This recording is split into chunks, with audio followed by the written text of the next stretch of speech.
so much. I love you so much. I love you so much. I love you so much.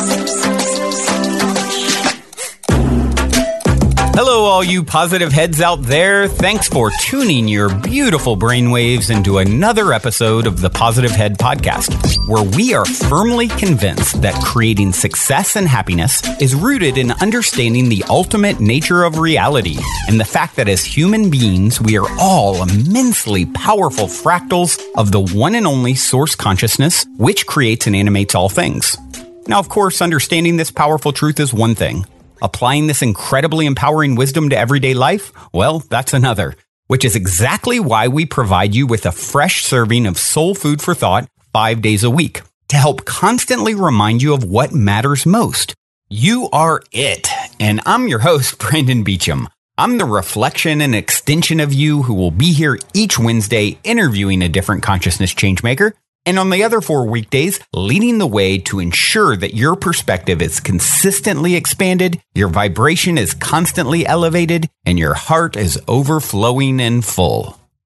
Also, before we jump into today's episode, I'd like to take about a minute and a half to tell you about a few sponsors that not only help to make it possible to produce this show 5 days a week, but that I'm also genuinely passionate about promoting.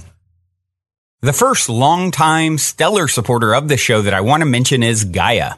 If you're not familiar, Gaia is the go-to source for streaming consciousness content online with over 8,000 video titles. And you can sign up for your first month for only 99 cents at gaia.com/positivehead. That's spelled GAIA.com/positivehead. The second sponsor I'm sincerely passionate about promoting is Purium. It's no mystery that bringing your mind, body, and spirit into balance is necessary if a person truly intends to manifest the greatest and grandest version of themselves. So if you've been looking for a way to easily get organic superfoods into your system every day with a simple plan that can help you reestablish a healthier foundation and relationship with food, like I was doing before I found Purium, I highly recommend going to positivehead.com/transformation and checking out the videos and interviews there where I dive deeply into discussions explaining why I take these products every day. And should you ultimately end up on iShopPurium.com to purchase any of their 50 plus amazing superfood products, be sure to use the code POSITIVEHEAD, all one word, for a 25% discount.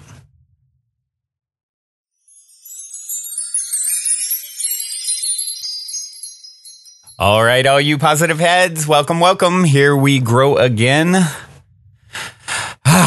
Today. What shall we do?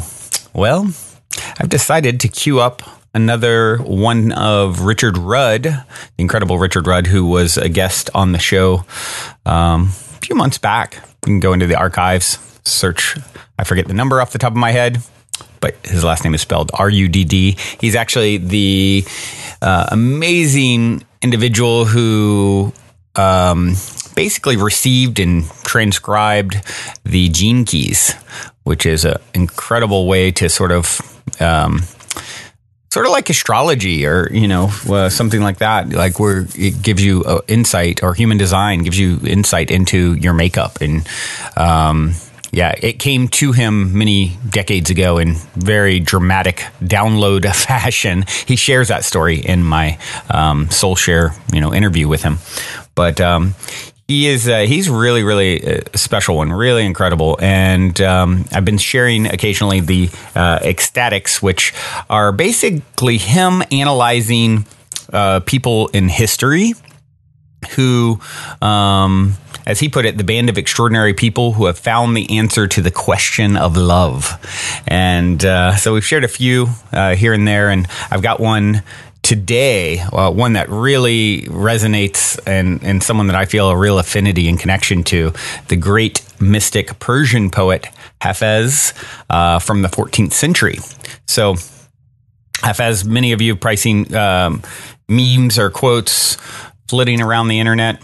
one that I've seen quite a bit that is just beautiful. I wish I could show you when you are lonely or in the darkness, the astonishing light of your own being. Or another that I absolutely love that even is sort of Richard speaks to in his and everything I'm about to share, this idea that Hafez looked at everyone as like the friend, the great friend, everyone from the listener to God to, and he said another great one is, your heart and my heart are very, very old friends. And so, yeah, it's so beautiful. I love the energy of Hafez. And like I said, I feel a real connection to his style and delivery. I mean, and, some of the things as I was listening to this, he talks about Sobet, this sort of special transmission to listeners, or this way he would transmit, energy more than beyond the words. And that's something that I've really sought to do with this podcast is, that's every time before I start, I do a little meditation and really open myself up and ask for, my guides or assistants to really, really connect beyond the words, transmitting energy through the microphone to your ears wherever you hear it. And that is my aim and intention. And so that is, hearing Richard talk about Sobet and this whole idea, I hadn't really ever heard of it before, quite put like this. So it really resonated. And then he went on to talk about, how people have played a game, an oracle with Hafez's writings since probably, as Richard put it, every day since he died, someone has probably used his writings as an oracle to get questions. And I instantly thought of, hold on, that's like old school playing a game with the universe, right? So I think that's really, really cool too. And then the third thing was, he talked about Hazal, I believe it was, the lyrical poetry. And of course, that's my original, attempt to reach people with this message that lights up my own heart and soul that I share on this podcast is going back, starting in the late 90s with my band Kundalini, and then ultimately I ended up making a solo album about 10 years ago. Probably about 10 years ago now, that you can actually, I put that up on SoundCloud, soundcloud.com/TRY-BE, try B. It definitely, that really resonates with me too, because that was my whole reason for making music, making rhyming essentially, was to transmit, my own perspective on the ultimate nature of reality through, I always said it's like, for me, the experience was, putting poetry to a beat. Like if I had lived in olden days, I definitely would have written poetry. And of course, in the modern day, and even Richard compares it to hip hop. So hearing all those things, I hadn't really ever, dived into Hafez, other than seeing some of his writings and reading a little bit here and there. It was really cool. It really established my own sort of connection. I've always loved everything I've seen from him, and now I feel even more of a connection and fondness, if you will, because that is actually what this particular transmission is called, the Ecstasy of Fondness. So yeah, it's a little bit of a longer one than the last one. Well worth it. And I hope you guys enjoy it as much as I have. And I actually still have a little bit to finish, but I went ahead and have queued it up for today, and I'll listen to the rest of it later on. But so good. And I know you're all going to really love it. Richard is amazing. You can, of course, go to genekeys.com if you want to look into more of Richard's work and find out your own gene key, sort of cast your own gene key chart. And actually, I just pulled it up here just in case you want to go back to the Soul Share with Richard Rudd and myself. That was episode 722. So with all that being said, I am so fond of each and every one of you. I hope you thoroughly enjoyed this Ecstasy of Fondness. And I will I won't come back on at the end. Like I said, it's a little bit of a longer one. It's about an hour, but so worth it. Hope you enjoy. Till next time, journey well. Also, I wanted to let you all know that we have finally created the Game with the Universe on our website, where you can choose the first number that comes to your mind and it'll pull up that episode number of the podcast. I've been saying this is a great way to co-create synchronicity and magic with your higher self for quite some time by doing this manually. But now if you go to positivehead.com/YO Universe, there is a super fun and simple interface to play this game with your higher self. I firmly believe just by setting the intention to play in this way, it opens up the door for magic, and it's a synchronistic way to hone in on nuggets of wisdom out of the huge catalog of episodes that are specifically appropriate for you at this time in your journey to becoming the next greatest and grandest version of yourself. And it also makes for a super fun way to engage and invite friends, family, people on social media to check out the podcast as well. So be sure to check out positivehead.com/YOUNIVERSE and be sure to tell all your friends so they can play a game with the universe, which also helps the show to reach new people, which I greatly appreciate. And as a quick reminder, be sure to also check out positivehead.com/transformation if you're curious to learn more about Purium superfoods and why I take them every day.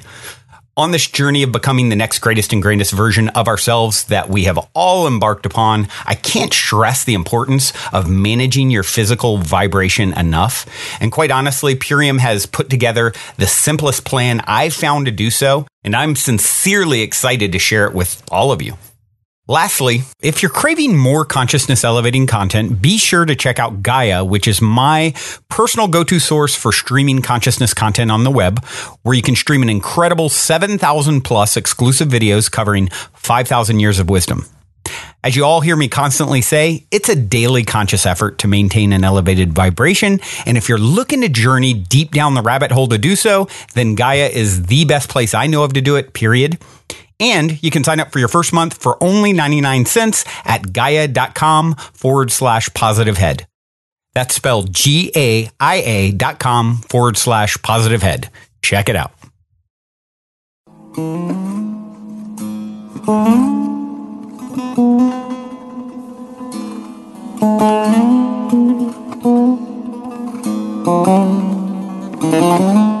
So welcome to a journey through time and space, a journey into an extraordinary stream of wisdom and love.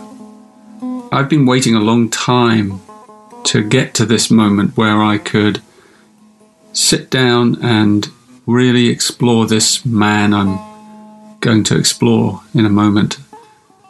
He's a great mystic poet, and a great lover, and a great paradox, a kind of eternal gypsy, and many different streams and watercourses of love and truth meet in his words and in his teachings and in the example of his life that we know of.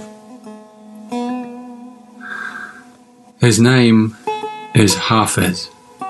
I'm going to begin, I think appropriately, by sharing a poem inspired by Hafiz.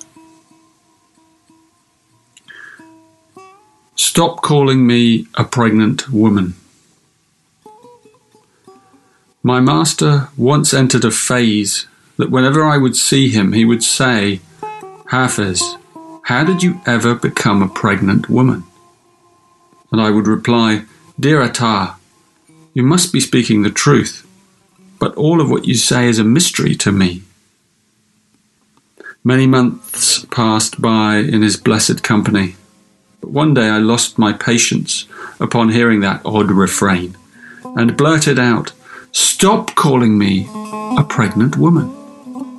And Atar replied, Someday, my sweet Hafiz, all the nonsense in your brain will dry up like a stagnant pool of water beneath the sun. Though if you want to know the truth, I can so clearly see that God has made love with you, and the whole universe is germinating inside your belly. and wonderful words, such enlightening words, will take birth from you and be cradled against thousands of hearts. Stop calling me a pregnant woman. In approaching this monologue and in attempting to woo the eternal spirit of this great and peerless poet Hafiz, I've grappled for a while now with a dilemma.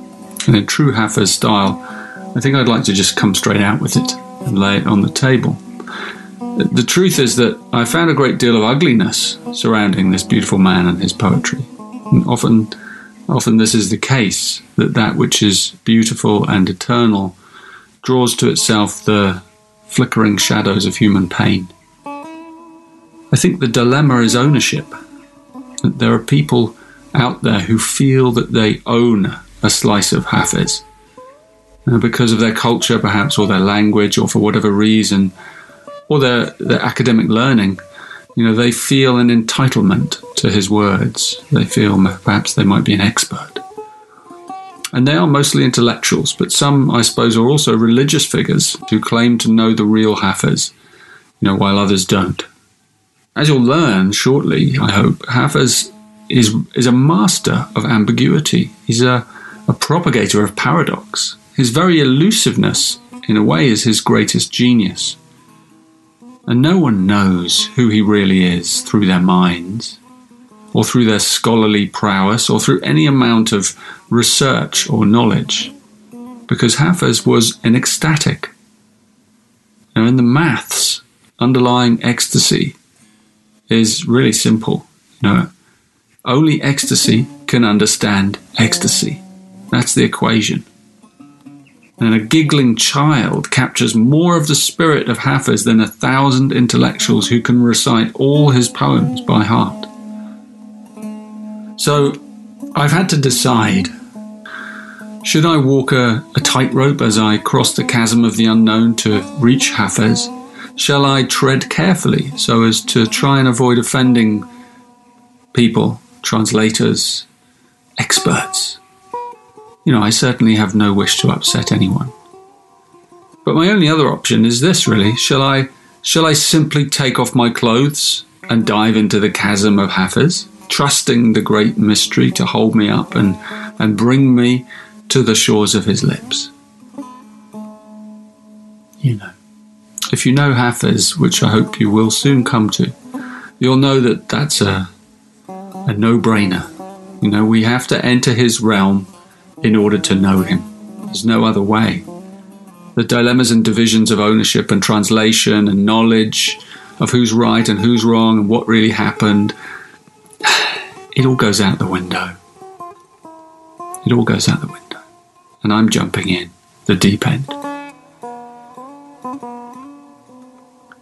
Hafiz is known in his country as Lisan al-Ghaib, the tongue of the unknown, or the tongue of the invisible.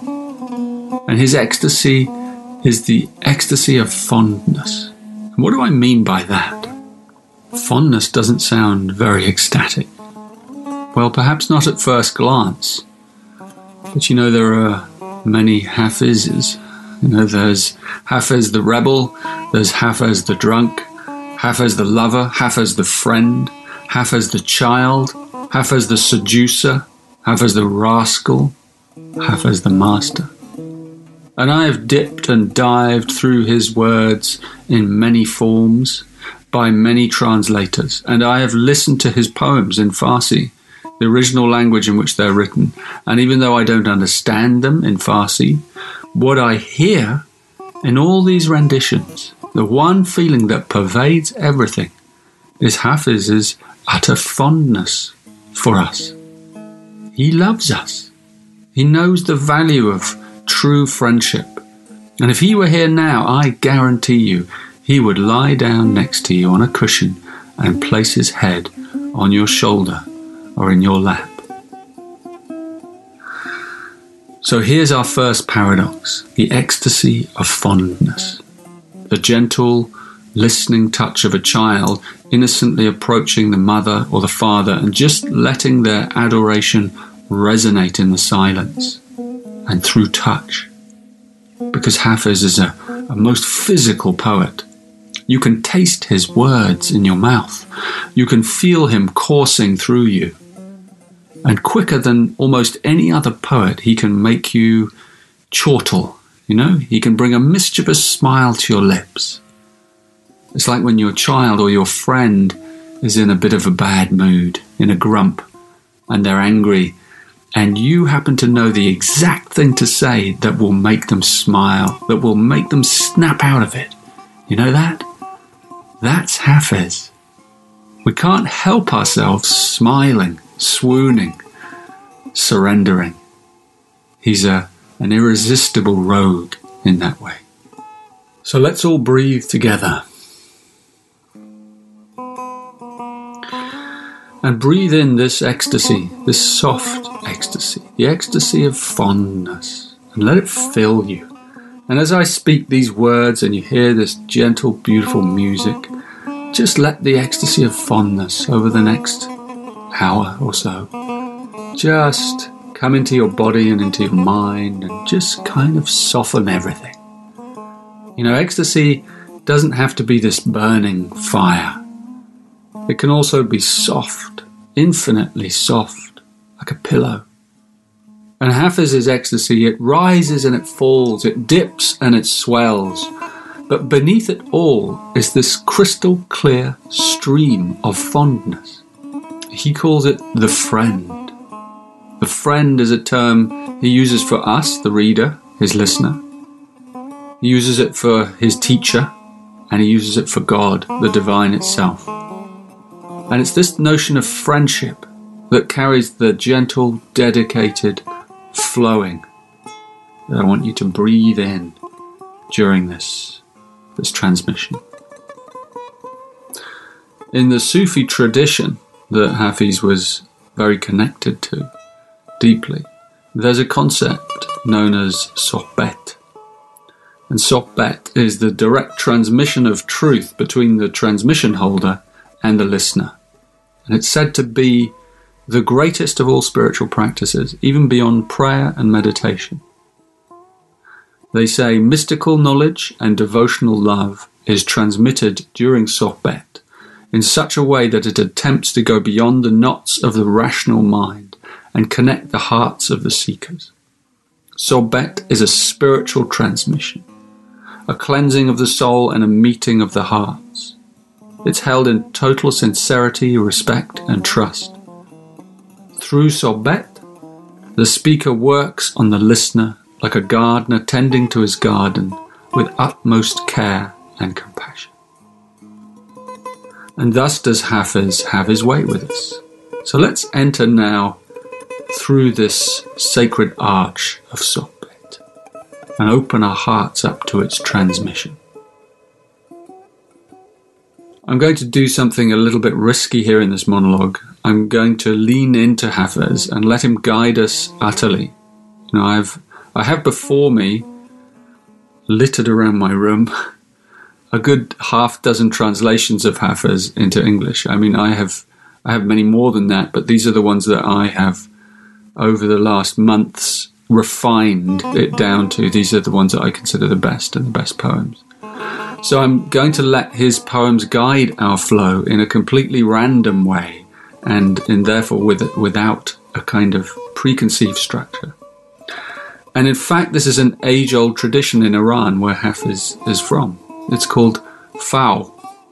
And the Divan of Hafiz, the Divan is all his collected poetic works, it has as much importance in the Farsi-speaking world as the Quran. And there's even a rumour that it outsells the Quran. So his poems, his book, his Divan of Poems, outsells the Quran in Iran. That tells you how extraordinarily deep he has gone into the culture there. Anyway, the tradition of Fau is that the lovers of Hafiz use his Divan as an oracle. And Paul Smith, who's one well-known translator of the Divan, says that probably no day has passed since Hafiz's death where someone, somewhere in the world, has not asked the Hafiz poems for advice on some daily challenging matter. It's so worldly, yet so beautiful. his words. So this text of Hafiz, it's this divan, it's kind of similar to the I Ching in that way. Like the I Ching, it also has a kind of mathematical structure.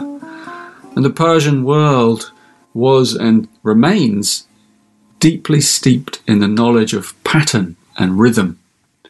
It spawned algebra. It's an essentially Persian invention. And we can also see these principles of perfection all across the ancient Persian Empire, in what is probably the most cosmically balanced architecture ever devised by man. And in addition to this, Hafiz's poems also sing out with an intuitive depth that I think far surpasses the Chinese I Ching. It's a different way into wisdom.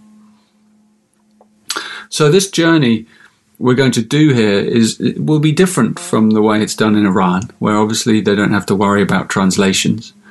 But I'm going to dip and dive through various translation styles, and I have many versions, so I'm going to pick the ones that I feel are closest in spirit to the essence of Hafiz. And obviously I'll tidy up the edit so that you don't have to hear me leafing through all those books. So you'll have a nice flow, I hope. Hafiz wrote his poems in a very structured form called the ghazal. And a ghazal is a closed poetic form. It's used in lyric poetry. It's usually with rhyming couplets. And these ghazals are something similar to the sutras found in the ancient Indian Vedas, or perhaps the hexagrams of the Chinese I Ching. But the ghazal also has an unusual rhyme known as a monorhyme. And a monorhyme is a repeating rhyme that falls always on the last word, and it creates a kind of hypnotic trance-like rhythm. In English, we don't actually have anything very similar. One of the closest forms to the ghazal is actually, well, it might be like modern hip-hop or rap, where the same rhyme holds the whole song together in a repetition. So in the case of Hafiz's ghazals, you can hear how incredibly musical these poems are. So I will show you now an example in Farsi, that the language that they're written. نفس باد صبا مشک فشان خواهد شد عالم پیر دگر باره جوان خواهد شد ارغوان جام عقیقی به سمن خواهد داد چشم نرگس به شقایق نگران خواهد شد این تطاول که کشید از غم هجران بلبل تا سرا پرده گل نعره زنان خواهد شد گر ز مسجد به خرابات شدم خرده مگیر مجلس وعظ دراز است و زمان خواهد شد ای دل ار عشرت امروز به فردا فکنی مایه نقد بقا را که زمان خواهد شد ماه شعبان من از دست قدح کین خورشید از نظر تا شب عید رمضان خواهد شد گل عزیز است غنیمت شمریدش صحبت که به باغ آمد از این راه و از آن خواهد شد مطربا مجلس انس است غزل خوان و سرود چند گویی که چنین رفت و چنان خواهد شد حافظ از بحر تو آمد سوی اقلیم وجود قدمی نه به وداعش که روان خواهد شد. I find that mesmeric. It's a sound that everyone who lives in a Hafiz culture will know. They hear these ghazals as babies and they live surrounded by them. The poems of Hafiz are also prismatic, like tiny multifaceted crystals, little monads. They reflect the light in many different ways depending on how you turn them with your mind's fingers. And this is, of course, why they create such great arguments and why they can be used intuitively in many different ways. And this particular style, the way he wrote them, means that these poems are very difficult to translate. And in translations, the dilemma is always either to keep closer to the style and the content or closer to the spirit of the poem. And one usually compromises the other. So I'm going to use translations from both sides of the spectrum. Some are accurate in terms of the style of the lyric, but then they can also feel a bit wooden and forced, whereas others are far away from the original, but they still are alive with the spirit of Hafiz. So I think that's probably enough of an introduction. Let's begin our journey. Let's initiate the sohbet, the sacred space.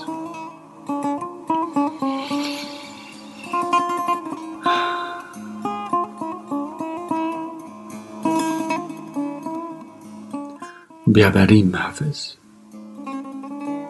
Biabarim means onwards. Onwards. The first ghazal. Those days when loving friends would meet, long may they be recalled. Those days gone by that were so sweet, long may they be recalled. My palate's bitter with grief's aftertaste, those cries with which we drinkers would compete, long may they be recalled. And even though my friends have all forgotten me, 1,000 times I will repeat, long may they be recalled. I'm wretched now, quite overthrown, the struggles of my noble friends in my defeat, long may they be recalled. My eyes run with 100 streams, but Zenderud and Karan's pastoral retreat, long may they be recalled. Henceforth, Hafez's secrets will remain unspoken, those confidants, oh, I repeat, long may they be recalled. Here we have Hafez, the lyricist, and it's beautiful in a way that this poem came forward first, because it's a poem of great sadness and longing. It's like a lament. You know, when we think of the ecstatic, we often think of only someone confined to heavenly bliss. But, you know, to know the heights, one also has to know the depth and the sorrows of the heart. Hafez lived in Shiraz. It's a beautiful city in southern Iran. It's long been known as the city of poets and literature and wine and flowers and gardens and nightingales. Hafez was brought up in that environment, and he was favoured by royalty, and he had a wealthy patron. And it must have been a heavenly life, I think. Many of his great love poems and his ecstasies are likely to have come from this first Eden-like period of his life. But then he was also alive in the medieval period, and that was a very bloodthirsty time. You know, there came a time when the king was deposed and Shiraz was overtaken by a fanatical tyrant who closed all the wine shops and banned music. Can you imagine the change? And it was in this period that Hafez left his beloved Shiraz and all his friends and all those memories trailing behind him. So this ghazal may have been written in that period. There's a wonderful thing about Hafez's divan, his poems, is that we don't know when any of them were written, because they were all jumbled up and none of them are dated. So there's a wonder in that. And the beautiful thing about these words is not just their longing, but that they are like an incantation. Long may they be recalled. His fond memories of his friends, his loves. And like all the great troubadour poets of Europe, Hafez is keeping the fire burning when the dark clouds press down on us. This is what Hafez does so well. You know, he's as great a poet as Shakespeare. But where he differs from Shakespeare is in his language. You know, the Persian language of his day is actually more or less the language of today. So it's a language spoken and understood equally by vagabonds and kings. And this makes, in a way, Hafez the most accessible of all ecstatics. It's why the lowliest person knows Hafez and can feel cradled in his embrace, can feel listened to and empathized with. Hafez knows the same suffering as us all. You know, he's there with us, in it. And this is where his poetry touches all beings. Many great people have been touched by Hafiz down the ages, and many nobodies who we've never even heard of, if you know what I mean. And that's something you cannot say even of Shakespeare. Hafiz reaches into every human heart, every home, and expresses his longing for his friends, for the good old days, for the beauties of nature, for all that is best in life. How often do we need that? So it's a wonderful beginning. Biabarim Hafiz. This one is from a translator called Ladinsky. It's very short. The sun and moon shiver when I bare my nakedness. Beware of this potent lover. The sun and moon shiver when I bare my nakedness. Beware of this potent lover. Here we have Hafiz the lover. This reminds me of that wonderful statement by Taliesin, the great Celtic bard, in the monologue I did on him, where he says, I am splendid. And this is the ecstatic, literally affirming his own self-effulgence. Effulgence, what a lovely word. Hafiz, thank you for that word. It means effulgence, it means to shine out or to radiate or to glitter with light. And this isn't just pride, not in the ego sense. This is the ecstasy of knowing that you are a great lover. A lover of all things, a lover of life and being, a lover of highs and lows. Hafiz draws sustenance from both his sadness and from his joy. And that's the mark of the ecstatic, to be an alchemist of life's changing terrain, and to sip both nectar and toxin in equal measure. Not to hold back from feeling it all. To let life's waves break upon your gentle heart, pummeling you until you are nothing, until you have nothing left to give, nothing to say, until there's nothing. And this is love. It's the dark love of the mystic that cannot be known by the intellectual or by the expert or by the tentative or by the greedy or by the power seeker. And this is what it means to hit rock bottom. You can only really, really get these poems if you yourself have at some point hit rock bottom. Hafiz has reached the base of his self. He's gone to the depths, and marvellously, he's been lifted by that experience. And he's discovered his own invincibility. This man, Ladinsky, he's highly contested as a translator of Hafiz. His translations aren't really translations at all. They're really poetic fragments, renderings, inspired by Hafiz, since they're so far from the original. Nonetheless, what Ladinsky has done here is he's taken a single element from one of Hafiz's ghazals, and he's caught its quintessence. And I've slightly adjusted it because I felt the original rendering was a little too crude for Hafiz. The sun and moon shiver when I bare my nakedness. Beware of this potent lover. We are nothing. We are everything. We are God. We are the lovers. All those who are afraid of their own nakedness, who harbour secrets and lies, who would harm another being, beware, the lover is coming, and no force in this universe can prevent such an orgasm from coming into the world. That's Hafiz.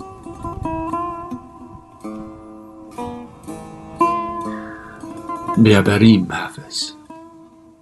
Another ghazal.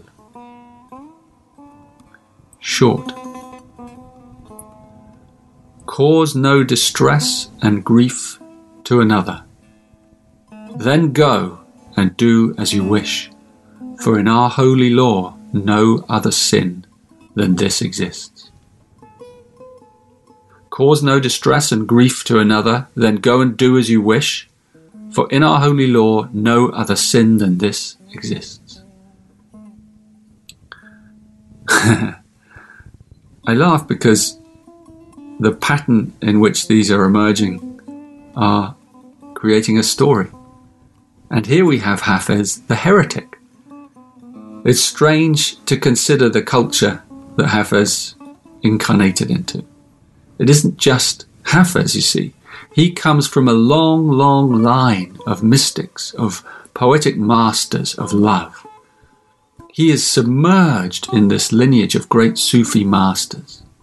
Sa'di, the greatest love poet of all Persia. Attar, a great Sufi master. And Rumi, of course. You know, their message is all centralized on love. You know, nowhere, perhaps, has there ever been a transmission so rich in the language of the ecstatic in any culture, anywhere, as this lineage of the Sufis. You know, the Sufis are the scientists of love. And Sufism, therefore, doesn't always sit so comfortably with the mainstream Islam and its laws. And Sufism, so often it's about throwing out all external laws and relying only on the direct inner transformation. So there's always this huge tension in Hafiz between his longing to be freed from the yoke of external laws and his inner flights of freedom. You know, Hafiz is a heretic in so many ways and at so many levels. He's even suspicious of Sufism. You know, at points he even throws that out the window as well. It's a wonder in a way that he wasn't put to death. The only reason he wasn't is because of his skill as a poet, because he was such a master of ambiguity. His verses can be interpreted in so many different ways and on so many different levels, and that's what protects him. But this statement is beautiful. Cause no distress and grief to another. You know, one of the things Hafiz hates is he hates hypocrisy. His Ghazals rage about the puritanical fanatics of his day. You know, the loveless clerics who he knew, whose lives seemed dedicated not to love, but to pointing out the faults of others and punishing them for it. And then he says, go and do as you wish. And this is a wild, tantric statement. He's throwing all laws out the window. He's saying that anything is allowed in life. Mistakes must be made, or how will we learn? He's saying to us, get drunk on life. Fall over and learn from your hangover. But above all, harm no one. And so, in a way, here in this tiny little fragment, this little Ghazal, is contained the whole of Hafiz's philosophy. So thank you, Hafiz, for distilling your heresy so neatly for us. And even today, this attitude remains something of a heresy in almost all cultures around the world. It's a dangerous way to talk. It's a dangerous way to live. But Hafiz has more to add, I'm sure. Let's ask him again. Biabarim, Hafiz. You may think that this is all very spontaneous, and it is, but it also isn't. You know, I took many, many weeks to unpack this transmission around Hafiz. Months. You know, my contemplation has run very deep, and it continues to. And when you contemplate something in depth and you wrap your heart around it, life lends you a hand, and many synchronicities begin to occur. And one I'd like to share with you is a friend I've made through Hafiz. In fact, I believe that Hafiz sent him to me. Shortly after I decided to approach Hafiz and to do this monologue and to explore him and his teachings, I was contacted by a lovely man from Iran named Faramaz. And Faramaz is a big fan of the Gene Keys, and thus, you know, we began this dialogue, this email dialogue around Hafiz. You know, Faramaz's father, as it turns out, was a poet, and he himself is a deeply poetic man. And he grew up, like most Persians, with Hafiz buzzing in his ears. Anyway, Faramaz insisted, really, that I go much deeper into Hafiz, and so I began to have little Farsi lessons with Faramaz as we translated some of the Ghazals together. And Hafiz speaks deeply, really, of the beauty of friendship as the purest of all kinds of love. He refers often to God as the friend, as do many Sufis, including Rumi. So my friendship with Faramaz has been a most precious thing, since it's centered on the subject of love and poetry. And even the beautiful music you hear behind this monologue was also arranged by Faramas. I sent him my finished recording, and he found a living tambour master. And this man played his music live over the top of my voice, without even knowing what I'm saying a lot of the time. So this music and this whole story of this transmission of Hafez is impregnated with its own origin. And the music was recorded in Iran live and then sent back to me. Such a beautiful script Hafez arranged for us all. So I'm eternally grateful to Faramas for taking me deeper into these ghazals. And this next one is the first one that he and I translated together, and it tells quite a story. I'm going to have a crack at reading it to you in Farsi, so please forgive my errors, anyone who's listening. Fash miguyam was gofti khod der shadem, bande ishqam was habdo jahan ozodam. Nisht berloy delam khoz alefe khomate dost, chekonam dazdega yad nadad ostadam. The words of my heart flow clear with joy. Freed from both worlds, I am a slave of this love. There are no words on the tablet of my heart, but the solitary sigil of the friend.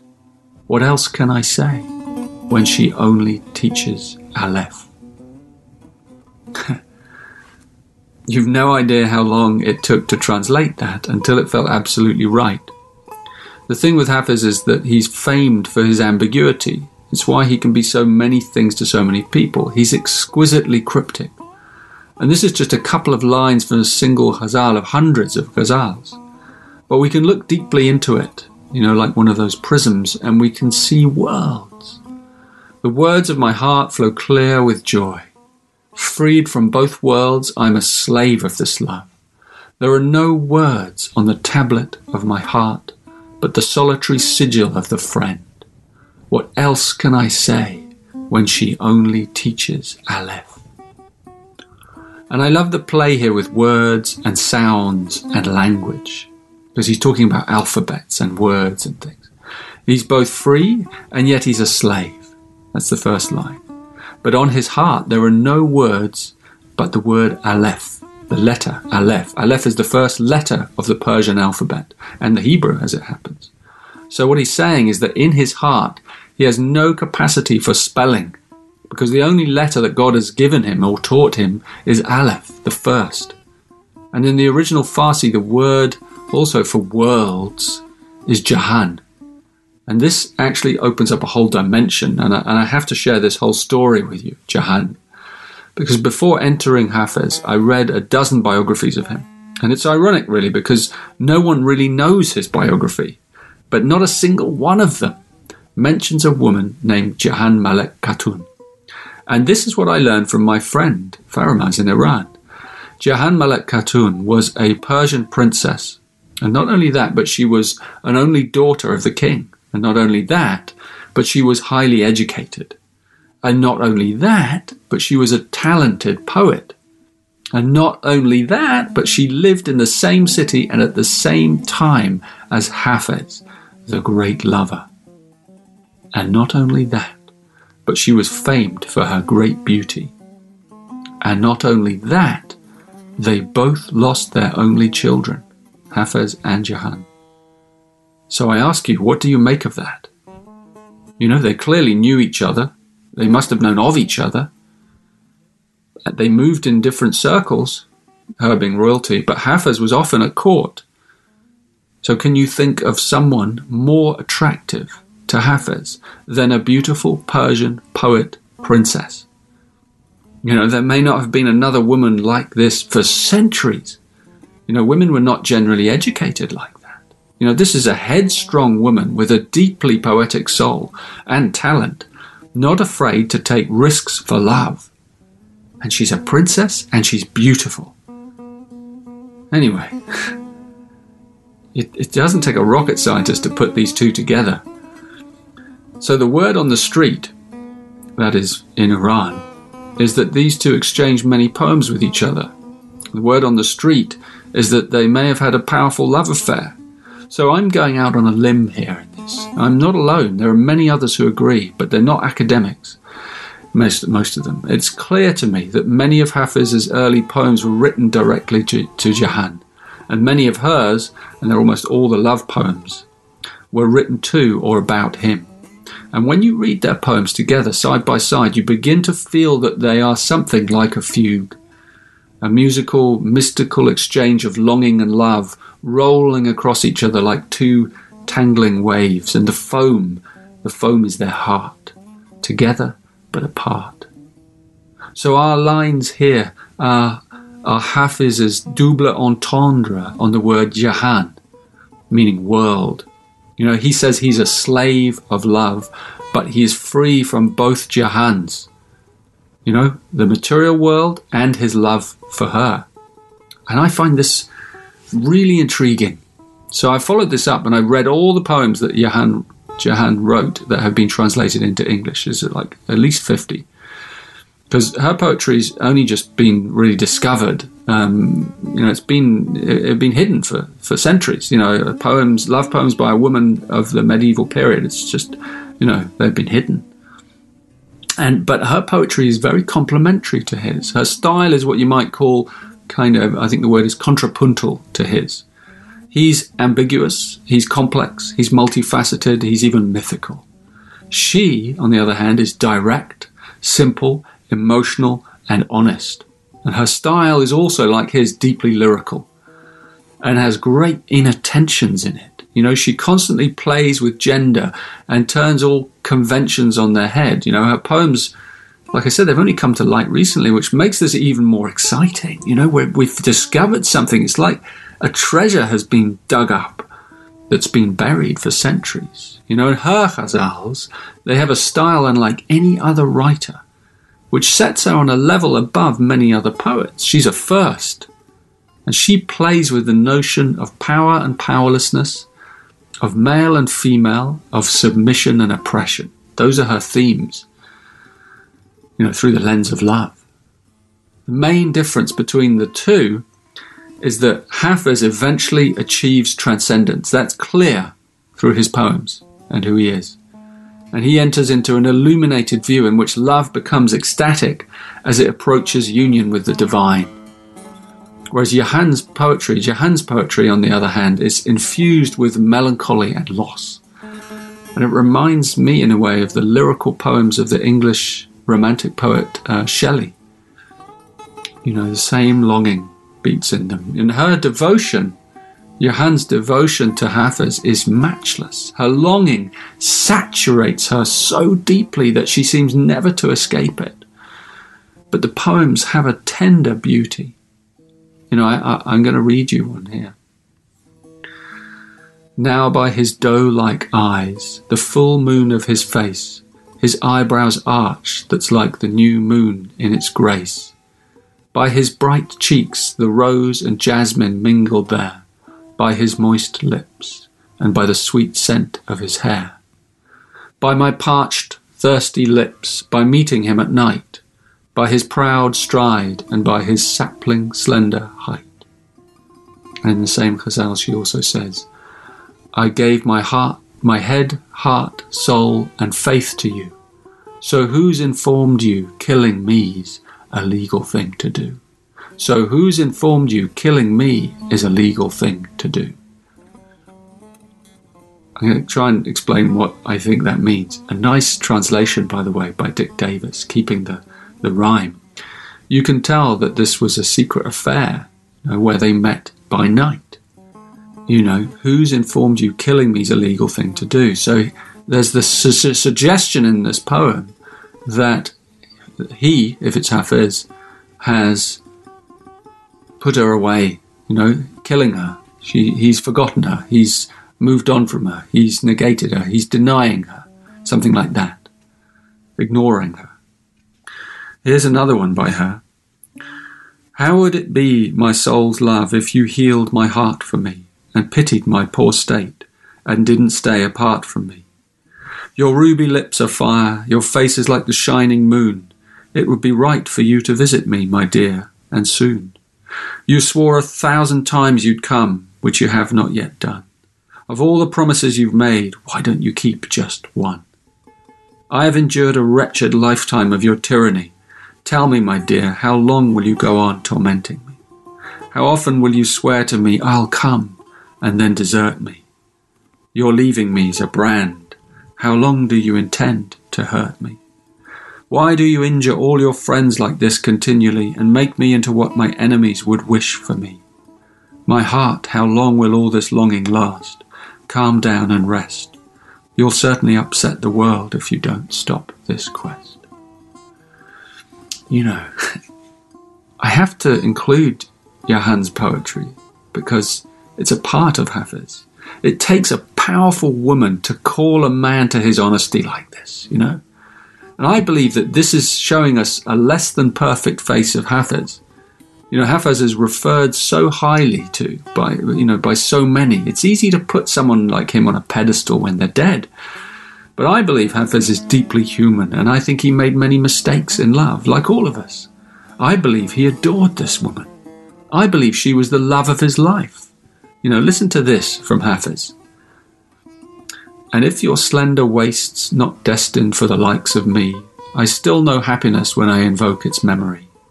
And then your chin that's so delectable and sweet, I swear, 100,000 fancies could not plumb the dimple there. My tears are ruby red, but that should come as no surprise. Your lips are ruby red. It's tears for them that fills my eyes. You know, this is not a metaphor. You know, I think a lot of Hafiz is real. It's not all this celestial divine transport that people claim. You know, people putting him on a pedestal. Almost all Hafiz experts are men, and many of them are rooted in a strong patriarchal mindset. And I believe that in his poetry we can see one brave man's journey into the abyss of love, and it begins with human love. Human love is its anchor.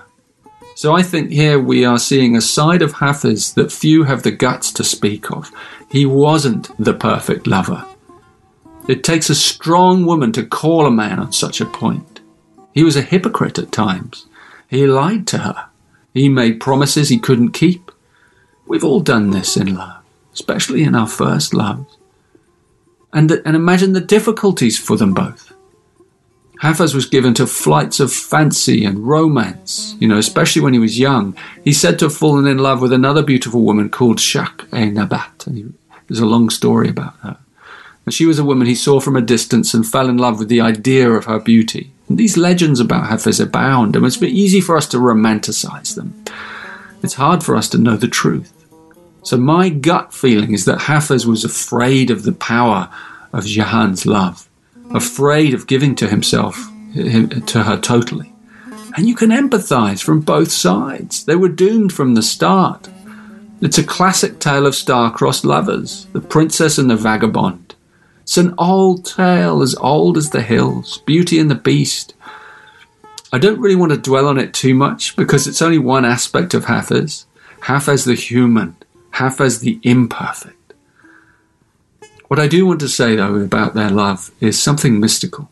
That sometimes, when a soul incarnates, it splits into two, and it creates a perfect tension on the human plane. And it then has to play out the human drama of that tension. And the tension either ends in sorrow, or it ends in transcendence.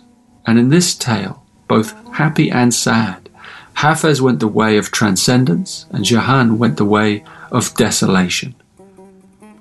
But, you know, seen from another view, that can also be seen as a sacrifice. Jahan is a sacrificial figure.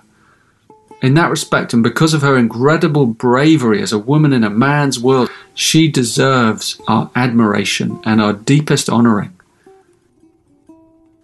And I hope that in the years to come, she will be given the attention she deserves. And her poetry will be seen in all its glorious, feminine, aching subtlety. And as Hafiz says, this time through Ladinsky, love is the funeral pyre. Love is the funeral pyre where I have laid my living body. All the false notions of myself that once caused fear, pain, have turned to ash as I neared God. What has risen from the tangled web of thought and sinew now shines with jubilation through the eyes of angels, and screams from the guts of infinite existence itself. Love is the funeral pyre where the heart must lay its body. Biabarim Hafiz.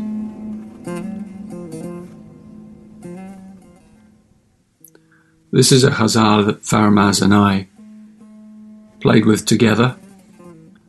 I thought you might like to hear the original ghazal read by Farmaz.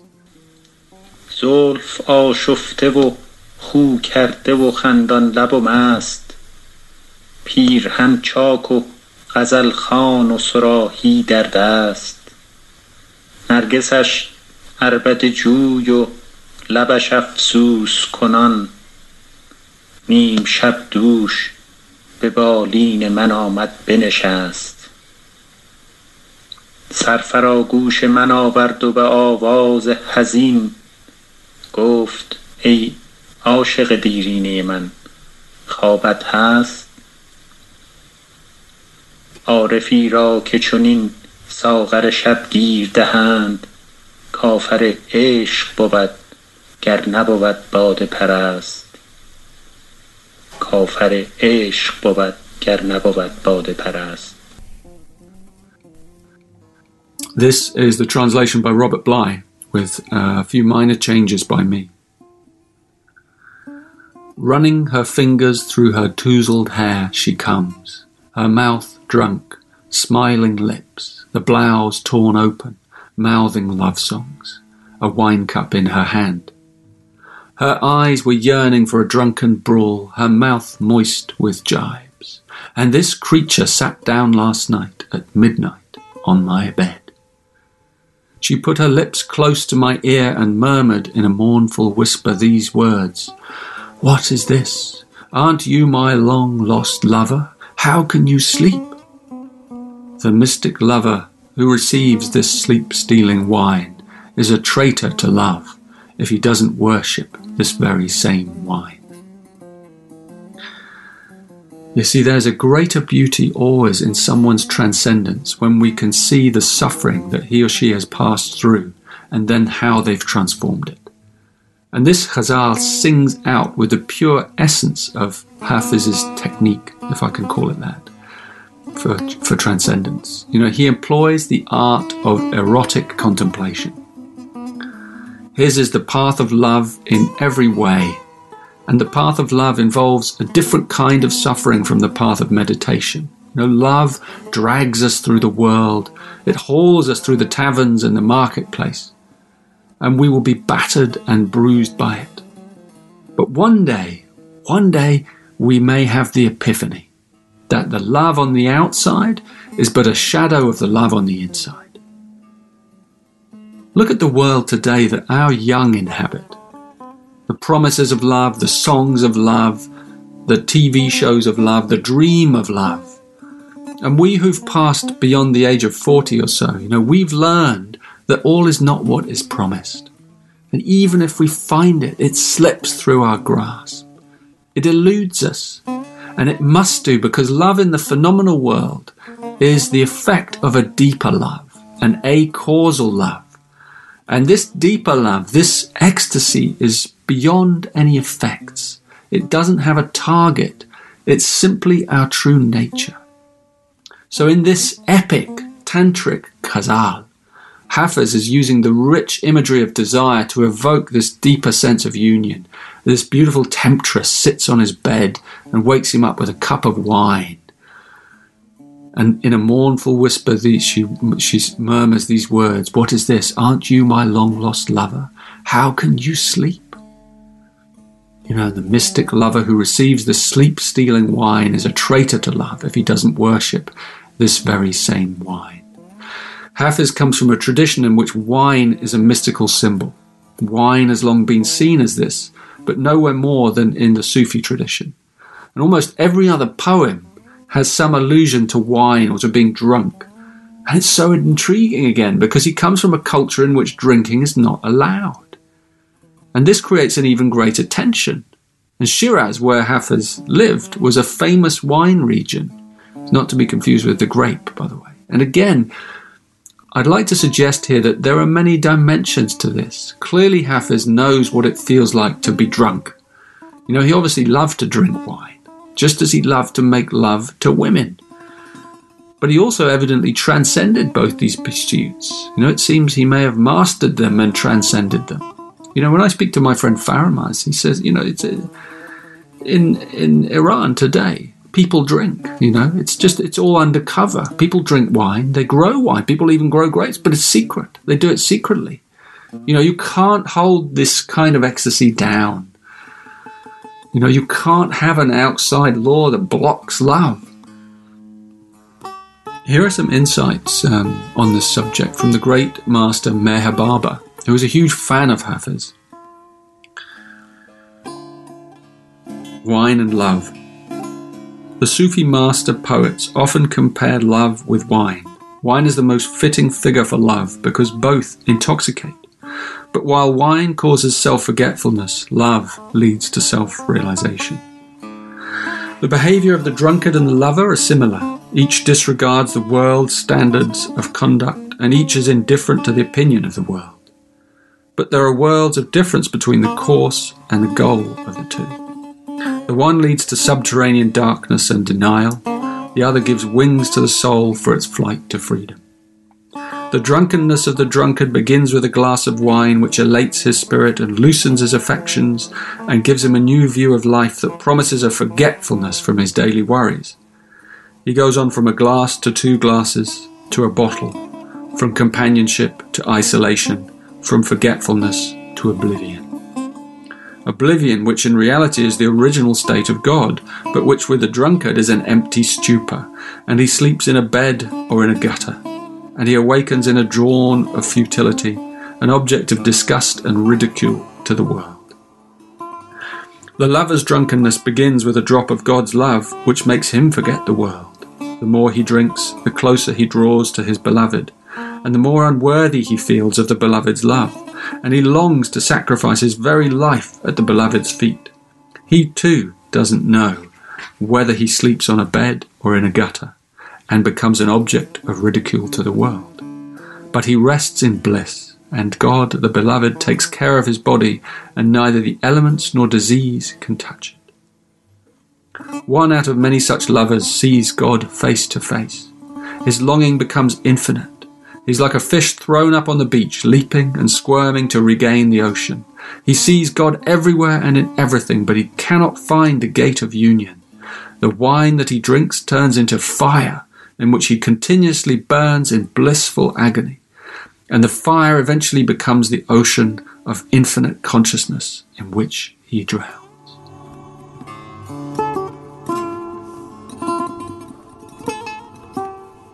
Some words from a great master about another great master. Hafiz was one of those who drowned. Whatever caused Hafiz obvious grief on the human plane, if it were his love for Jahan or not, his situation and the conditions and the oppression of his culture obviously forced him to transcend his human love and his longing. You know, that isolation. And he does so through his poetry. His poetry is his route. You know, it's the river he takes down to the ocean. It offers us a multi-dimensional map of his ascension, and that's why he becomes a worshipper of wine, but wine as love. You know, Hafiz he's like this original figure of Zorba the Buddha. You know, it's a figure invented by the mystic Osho, Rajneesh. And Zorba the Buddha represents a synthesis of both the path of yoga and tantra, of love and meditation. And Hafiz is the rind, the Sufi expression, the rind, meaning the inspired libertine, one who dives into the joys of the world, the beauties of the world, and then gradually transcends them one by one to become more meditative, more ecstatic, more resonant with wisdom. And that's what Hafiz is really about. And this is where this sohbet, this divine transmission, has been leading us. into the light, into the glorious bliss of the divine realms. And as Hafez approaches union with his beloved, with the divine, his poems begin to change. They begin to explode with epiphany. He starts showering light, and the sparks of his illumination rain down on us through his words, through his wonder, and through his outrageous sense of abandon and humour. And this is, I think, what Ladinsky captures best in his Hafiz-inspired poems. No one else has captured this spirit, I think, better than he in English.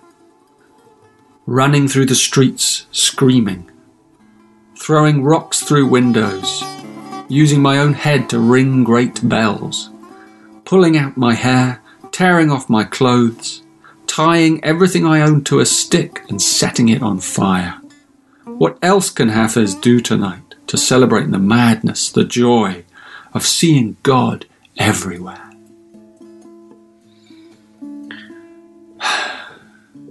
Quite something. I think we might manage just one more poem. One more, Hafez.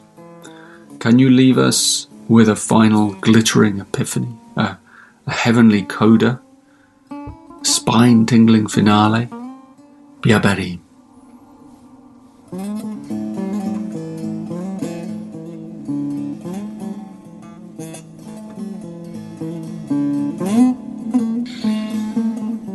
And beautifully, this is the ghazal that came up, and it's a beautiful epiphany.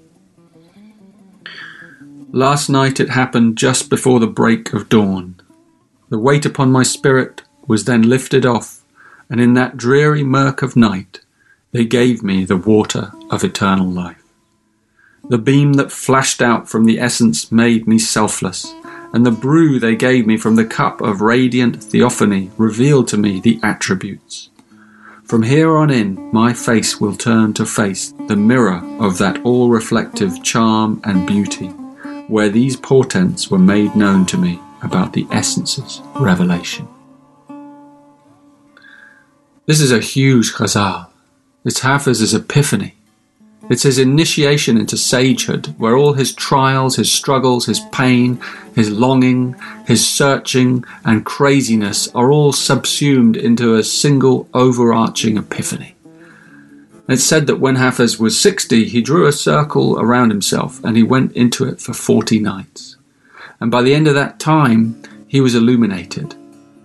And after this event that took place within time but outside of time, all the words from his pen were also illuminated. As I said, he never ordered his poetry, so we don't know which poems were written when. But you can go through them and pick out these jewels, and it's clear that they were written after this event. So this ghazal is then the pivot. It's the harvest of his ecstasy. We each come to this earth with a hidden purpose, to shine out in some way with the essence of the beyond. And some of us are literally selected to be the transmission holder of a particular stream of wisdom. Hafez flows from a whole line of wine-loving Sufi mystics, but he also goes beyond all his great predecessors, I think. And the Tibetans call these people the tertons, the treasure revealers. And Hafez is one. He's a terton for love. His name, Hafez, it means one who remembers. And by the way, you pronounce it Hafez, not Hafiz, as I sometimes mistakenly say it. But a Hafez is one who has committed the Quran to memory. That's what it means. All the traditions of love well up in him. All the underground streams of all cultures as well, not just Islam and Sufism. They form the well of his heart, and anyone and everyone is welcome to throw their bucket down his well and drink as much as they can of his love until you're drunk. Hafez and the Sufis, they speak of 3 levels of love. It's a bit like my own version with the Gene Keys, with the shadow and the gift and the siddhi. And the first level is called shauq, and shauq is longing. The desperate and sometimes violent hunger for love, for the divine. And the second love is called mahabbat. And mahabbat is friendship. It's more stately, it's more mature. In Mahabhat, we've lost our frenzied impatience, and we're learning to sip tea with the master. We're learning the art of friendship. And you see throughout Sufi poetry, Rumi and Omar Khayyam and others, and Hafiz, how God is referred to as the friend. And what that does is it brings God and the divine, it brings it close. It brings everything close. It makes everything close. There's this deep intimacy, and this is Mahabbat. Everything brought in close to the heart and touched. And then there's Ishq. That's the third level. And Ishq is pure love. It has no purpose but itself. It has no conditions whatsoever. It's the love of innocence. It's the heart returned to its original state at the moment of birth. Ishq. Even the word carries the transmission. The breath of this purity. Ishq. And finally, there's actually one more level. Fana. Annihilation. And that's when you turn your face to God and you never look away again. Like Hafiz stepping into his magical circle. Fana is when the Siddhi dawns and eternity is revealed. Truth explodes quietly in the depths of our being, and even ecstasy then becomes calm and loses its fire. Words from Fana are silent. Poetry becomes prayer. Prayer becomes supplication. And supplication simply becomes a smile. The smile of the friend, everywhere and in everything.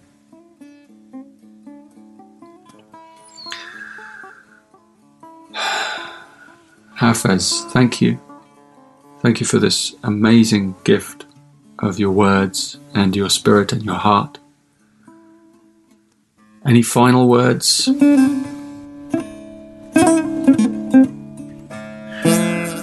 Only one rule. The sky is a suspended blue ocean. The stars are the fish that swim. The planets are the white whales I sometimes hitch a ride on. The sun and all light have forever fused themselves into my heart and upon my skin. There is only one rule in this wild playground. Every sign Hafiz has ever seen reads the same. They all say, have fun, my dear. Have fun in the beloved's divine game. Oh, in the beloved's wonderful